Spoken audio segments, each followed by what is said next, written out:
Hello everybody, this is Hammer Striker here. Today I've got kind of an interesting firearm on the table. It's the extension of the 509 series. It's the FN 509 Tactical. Of course it's chambered in 9mm.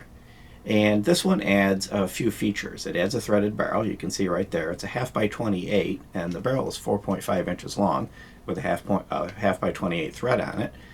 And it has a few other cool features like you can see right here, and I'll show you more about this, but this optics mount. So as is becoming the rage right now, optics ready pistols, FN has made the 509 series optics ready with this one and a compact one that's coming out. And they've done a few things that are a little unique with their optic mount. And you can see the fairly long magazine. This is a 24 round magazine. It comes with two of these, and then it comes with one 17 round magazine. And because this one happens to be the FDE version, it comes with an FDE base plate. This is also available in black. And for those not fortunate enough to live in the freer part of the United States, there is an option you can get this with three 10-round magazines. They're the same size, they just hold less capacity. And this will use any of the FN 509, the regular size FN 509 magazines. So if you've got a 509 and you decide to add a tactical to your collection, you're not going to have to worry about magazine interchangeability. Let me show you a few things about this. First we'll show you that it's unloaded. Now you can see this case that I've got sitting here. I'll spend a second on the case before we move along. The first thing you're going to see when it gets handed to you is a cardboard box. Don't worry, it's a $1,000 gun and it doesn't come in a cardboard box. It comes in this nice case. Cardboard box just keeps it from getting filthy in the warehouse. And inside of it comes with two back straps. The large one was installed on this gun. Comes with two slots for your magazines, a place to put your pistol, and of course a zippered case up here for your manuals and stuff like that. Let me set that out of the way and talk about this little baggie. This is their version of an optic system. They call it the low profile optics mounting system, and I know there's a lot of glare on this plastic bag, but I don't want to open it up and start losing all these pieces. But what you can see, if I can kind of just move it a little bit to cut the glare, it's a two-part thing. There's this little thing they call an MRD plate here, and then there's the larger plate. With this combination of the two small plates, one thing you get is a very low profile mount. It also comes with the screws. You get a very low profile mount, and this O-ring is used to keep the MRD plate solid and keep it from moving or rattling. But it supports, right out of the box, a large number of the red dots that are out there on the market. The Leupold Delta Point Pro, Trigicon RMR, several of the Vortexes, and a number of others. So right out of the box, it has all the various combinations that you would use to support one of those various ones. Unlike a few other companies that are saying, the gun works with this one from this manufacturer, and by the way, you can order it on our site.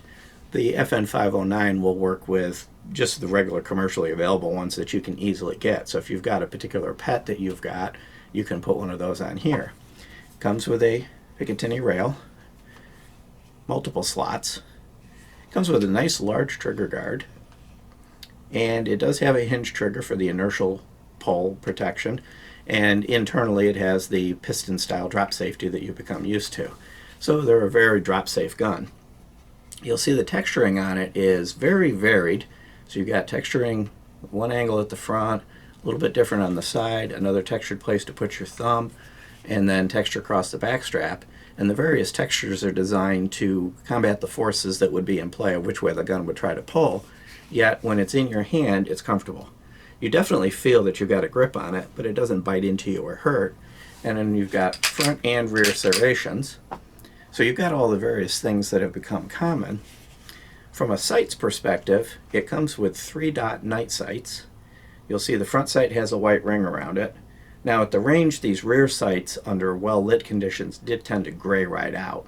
But if I zoom back out just a little bit, what you'll see is there's enough gap in that rear sight that you can see some of the target. Kind of wiggling it around, you can see the blue field. So I didn't really have a problem seeing this rear sight like I sometimes do with night sights that tend to gray out during the day that don't have a ring or anything around them. It didn't really have a problem. And these wings protect the sight and come off with the plate. Now the only disadvantage to that is you might have to take this plate off if you want to drift the sight to adjust it, but happily this one came properly adjusted from the factory. And the front sight is also dovetailed and can be easily replaced if that's something that you want to do. Talking about dimensions for a second, this is a full-size gun. This is a Glock 17 size gun. It's 7.9 inches front to back with the flush magazine in it. It's 5.75 inches tall, and it's 1.35 inches thick. So it's a little bit on the thicker side. It's not as thin as some of the guns that are out there, but it's definitely well within the realm of concealed carry. It's just on the bigger side of concealed carry. You're probably not going to strap this thing to your ankle, but you could comfortably carry it inside the waistband fairly easily. It weighs 27.9 ounces, so it's not particularly light, but it's not ridiculous either. It's kind of right there in the middle. So if you're looking for a full-size, what you might consider a service weapon size gun, this fits right into those characteristics and gives you the ability to have the threaded barrel and the optics if you want. Because it is a 509, as long as you don't put an optic on it, it should fit in any 509 holster. Once you put an optic on it, some of the holsters that may come up a little further towards the sights might start to have a problem. And then you might have to do a little bit of a cutout. But beyond that, holsters should be readily available just like they are for the regular 509 as it sits today. Before I take this apart, the only other thing I want to show you is it is full ambi. So it has an ambidextrous magazine release and a slide release. So it's really set up right or left hand, whichever you need. It's ready to go right out of the box. No need to get in there and start swapping parts around. Changing the back strap is relatively easy. You just punch one pin out, drop the back strap out, put the new one on. It does only come with two, like I mentioned earlier, but it's enough to be able to get a hold of it comfortably depending on the size of your hand. Now, I want to talk about MSRP and street price for just a second. I mentioned early on, kind of joking about the box, so getting a cardboard box with a $1,000 gun. MSRP is $1,049. You can get it on the street prices around $830 to $850 if you look, but they're hard to find in stock. So the chances of you being able to easily get it at that price and having it be in stock, I mean, it's easy to advertise a low price if you haven't got it to sell. It's a little bit on the iffy side right now, but when things settle down and there's availability, you should be able to get one probably in the $850-ish territory. We'll go ahead and take it apart, show you the internals. Disassembly is relatively easy. Of course, make sure the mag's out of it. Lock it back. Flip the lever down. Bring it forward till it's in battery, pull the trigger, and it comes right apart. I'm going to set the slide down for the moment since I have the frame in my hand. You'll see the frame rails are really robust. The front rails are thick. They're not super wide, but they're more than enough to give you good stability, good solid locking block. This whole frame internally is a steel frame, and it is replaceable. Now keep in mind, it's not like the P320 where you pull the frame out and stick it, you pull the internals out and stick it in another gun. That's not how it works. But if this were to be damaged or compromised or the rails are damaged, they are replaceable. Unlike some guns, especially the rear rails, where they are not easily replaced if they get damaged. And you'll see it's a nice robust slide stop side release. It's not going to hang up if you use the left side or the right side. Some of the guns have this capability, but they're real thin, and they have a tendency that one or the other doesn't really work well.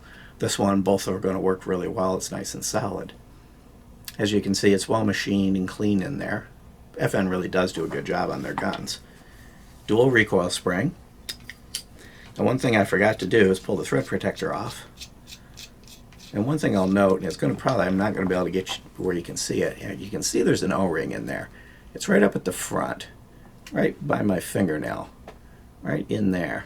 That O-ring interacts with a flat here on the barrel.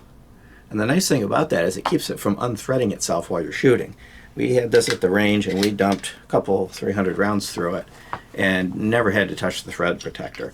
The ones that don't have an O-ring have a tendency to unscrew themselves over time, so you're constantly reaching up there and retightening it as the barrel gets hot.